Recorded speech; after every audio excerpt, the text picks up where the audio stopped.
Take a moment to reflect on the loss of one of their own. Holiday travelers are faced with the most expensive gas prices in years.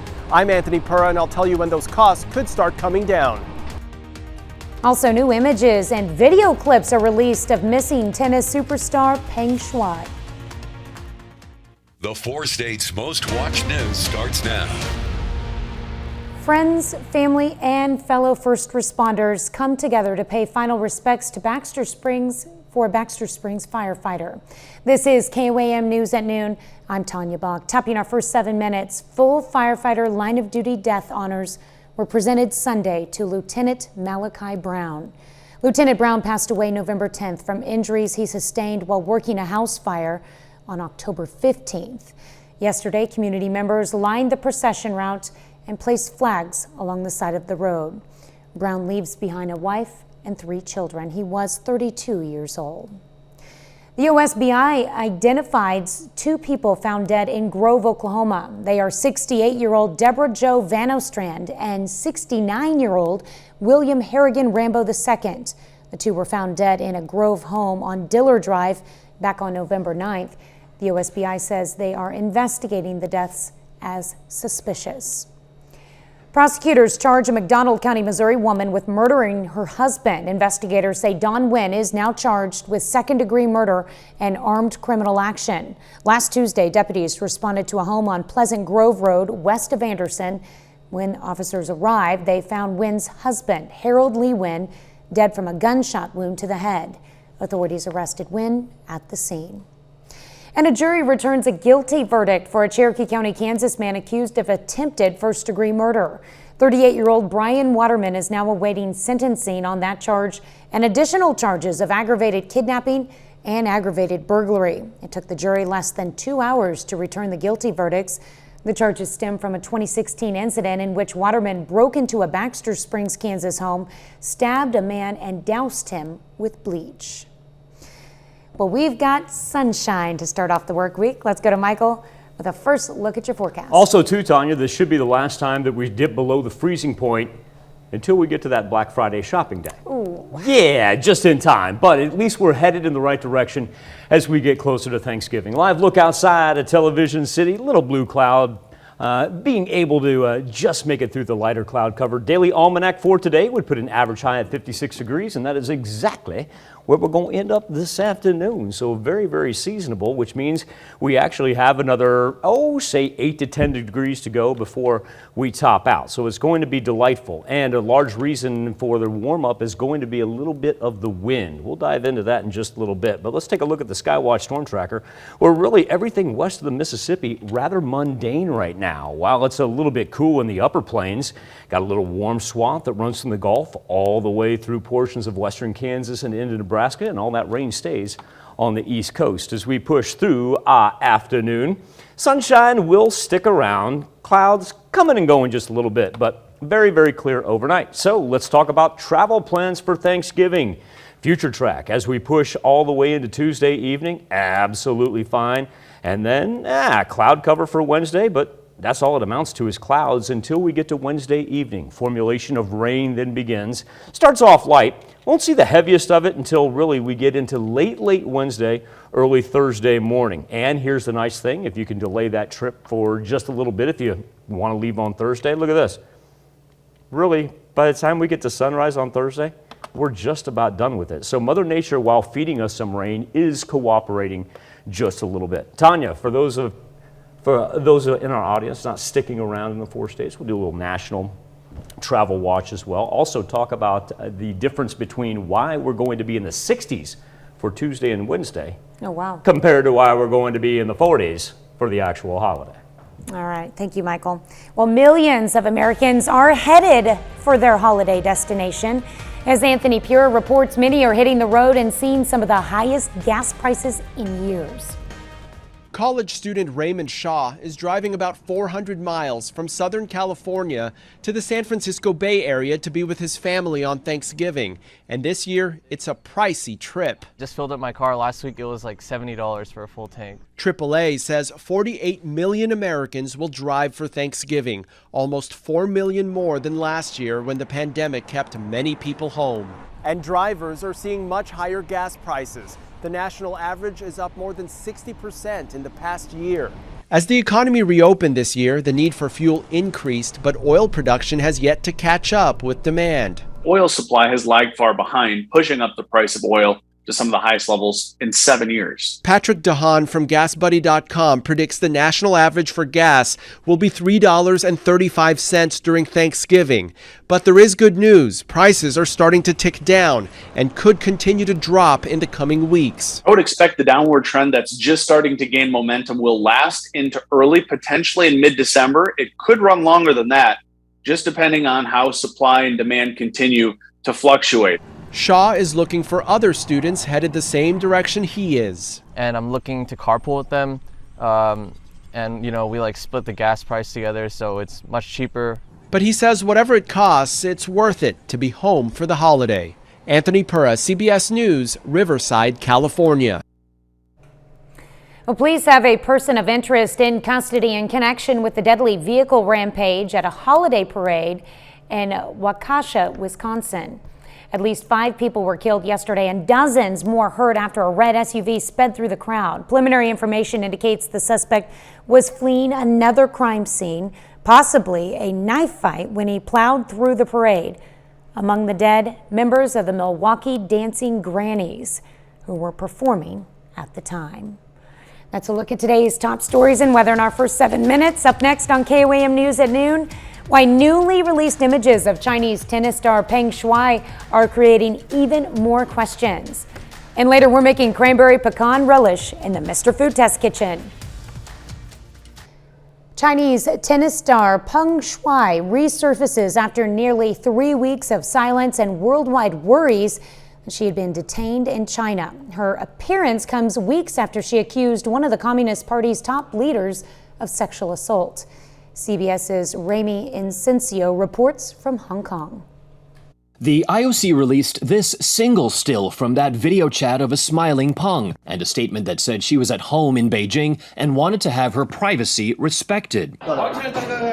That came after the release of this seemingly scripted and stage-managed video of Peng and her tennis coach with forced references to the date of November 21st. This video of her waving to spectators at the China Open Sunday morning, and these weekend photos of Peng playing with a cat, all calling into more question whether she was acting under duress. On November 2nd, the 35-year-old Wimbledon and French Open doubles champ and 3-time Olympian had publicly accused former Vice Premier Zhang Gaoli, a close ally of Chinese President Xi Jinping, of sexual coercion about 3 years ago. Peng's 4-paragraph note on Chinese social media was quickly deleted. All references to her name were censored through Sunday. An email allegedly from Peng then retracted everything. The author wrote, "The allegation of sexual assault is not true. I'm not missing, nor am I unsafe." China risk analyst Isaac Stonefish is unconvinced. It's certainly quite suspicious that the International Olympic Committee, an organization known for its close ties with Beijing, was the Western conduit for alleged video chat with Peng.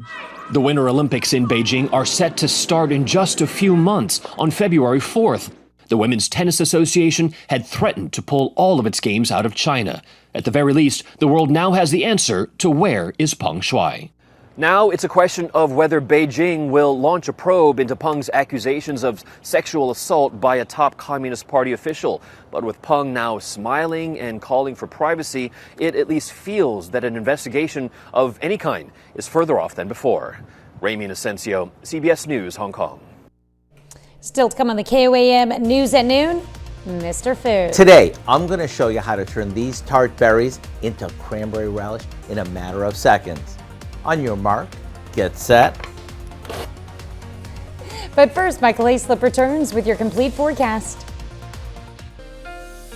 Very easily, if we could keep everything like this for each and every holiday, we wouldn't have a concern in the world. Looks like we already got a bustling intersection as people getting out and already headed probably to their holiday destinations here as we find ourselves just about 12:15 on a Monday afternoon. 48 degrees right now in Joplin. Nice little bump up considering we were right at that freezing mark earlier this morning. Look at that humidity dropping all the way down to 30%. That being said, we still do avoid any elevated fire concerns for the time being. We're going to talk about some big changes as far as that goes. And don't worry about the barometer. That's a little bit deceiving right there. That's because we topped out earlier this morning. We're still going to have sunshine and blue sky. I already got some 50s right there in Parsons and Oswego. Now, southeast Kansas was actually in the mid-20s earlier. It was all of southwest Missouri that was kind of above the freezing mark. So now Southwest Mo trying to play a little bit of catch up. We got Anderson sitting at 50, Grove and Miami already there as well. But you have to remember, our average high this time of year would be 56, so we're just about on par. Big difference that we've seen so far is our wind arrows, because earlier this morning, albeit it was just about 2 to 6 miles per hour, but it was squarely moving in from the north, and just about in a 4-hour span, we've done a 180. Now, moving in from the south, and look at this, beginning to increase into double digits. Not necessarily a bad thing, but I do want to combo that with our very low humidity there. I know it's crazy to think about elevated fire weather in November, but we're getting precariously close because of those two factors. And quite frankly, we're just going to see everything increase as far as our wind goes, especially by the time we get to Tuesday afternoon. Extremely dry, little cloud cover, everything out to the west, down to the south, just calm as can be. Speaking of calm as can be, look at this west of the Mississippi. That is about absolutely ridiculous right there. You almost got to zoom in on a place just to find anything that's hitting the ground.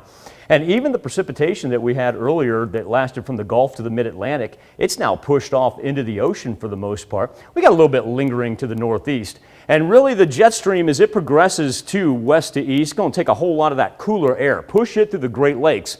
That will mean some travel concerns for them for the holiday, but it can take all that cold air and let us get a little bit down from the southwest as the high pressure system still hanging over us for the most part. And that's why I said don't be deceived by that barometer that was falling, because we kind of already topped out as far as how many millibars we can actually go up in the course of a day. Afternoon planner, we'll still see some 55, 56s up here. And remember, overnight, that's when our southwest breeze will begin to increase. We'll go from 5 to 10, steadily to 10 to 15, and then 15 to 20 by the time we get to Tuesday. So the key factor on Tuesday, with temperatures up into the 60s, is going to be blustery. That's going to be the big thing. But traveling tomorrow, absolutely not a worry in the world. Traveling on Wednesday, little cloud cover, but absolutely not a worry in the world. Now, if you're going to wait until Wednesday night, let's talk about this a little bit. Here's where we see the development of the rain. It's going to start up in the north, but it's actually going to be the Gulf moisture that's going to push everything from southwest to northeast. And as we get from Wednesday night into early Thursday morning, that's when we really see it begin to increase. We'll get some rumbles of thunder, maybe even a lightning strike in there. Yeah, probably the worst travel time that you could have. But here's the nice thing. You want to leave for grandma's on Thursday. You give yourself a little bit. We get closer to sunrise, everything pushes off to the east.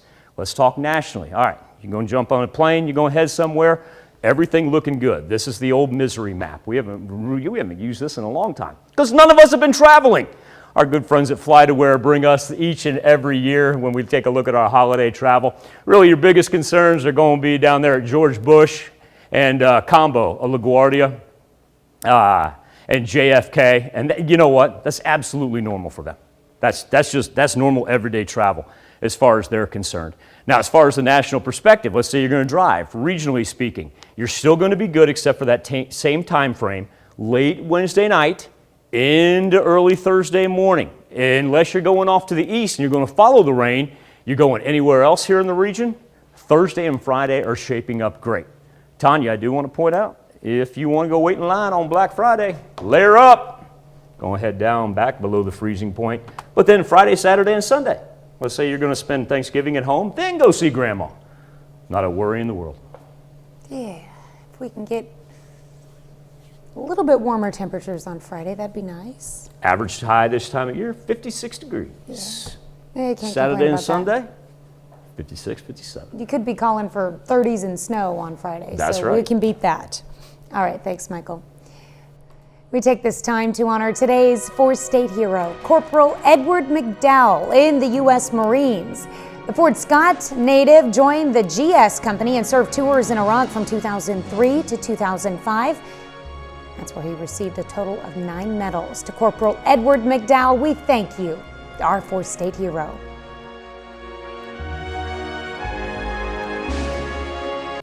It's tangy, it's sweet, and it's the perfect way to add a pop of color to your holiday table. Howard shows us how to make a cranberry pecan relish in the Mr. Food Test Kitchen. We all know that apples and oranges grow in orchards, while tomatoes and corn grow in fields. Those are obvious. But do you know that mushrooms are grown indoors in long buildings that almost look like army barracks, and that cranberries grow in bogs? Well, they do. And when it comes time to harvest the cranberries, the bog, which during the growing season is a rocky, sandy field filled with bushes, is flooded and the cranberries float to the top to be collected. Today we're going to show you how to turn these into a tasty relish that's a nice change of pace from your typical cooked or canned cranberry sauce. We start by placing a good amount of fresh or frozen cranberries in a food processor, along with an orange and an apple that we've chunked up. Now we add some sugar, since the cranberries are very tart, and pecans to add a little crunch. We pulse this until everything is chopped and looks like this. It doesn't get any easier. And when you share this at your Thanksgiving feast, along with your knowledge of how cranberries are grown, you'll be the talk of the table. To get the recipe for our cranberry pecan relish, all you have to do is check out our website. I'm Howard with Kelly in the Mr. Food Test Kitchen, where today we found a cranberry-licious way for you to say, ooh, it's so good. We can find this recipe along with a lot more good food from the Mr. Food Test Kitchen online. Just go to our website at koamnewsnow.com. Here's a look at our 4 state market prices.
Mid-50s this afternoon, and even though we dropped down into the 30s overnight, we're able to avoid the freezing mark. Back-to-back 60s. Your travel Thanksgiving forecast includes rain for Wednesday night into early Thursday morning. Should be done with it, though, the closer we get to sunrise on Thursday. What do we have coming up tonight at 5? Well, at 5, now that the CDC has given the green light for COVID-19 booster shots for everyone over age 18, many have questions about what to expect. And Health Watch, tips from both a doctor and from those who've received their 3rd dose. Plus a progress report for the new elementary school on Dover Hill. And Life 360 Services expands to Monette, Missouri with a new 100,000 square foot building. Find out what resources are provided with that new center. Hope you join us for those stories. A lot more, of course, and it's all coming up today on KOAM News at 5. All right, thank you, Dow. Thanks for joining us for KOAM News at Noon. We'll see you right back here at 5 o'clock.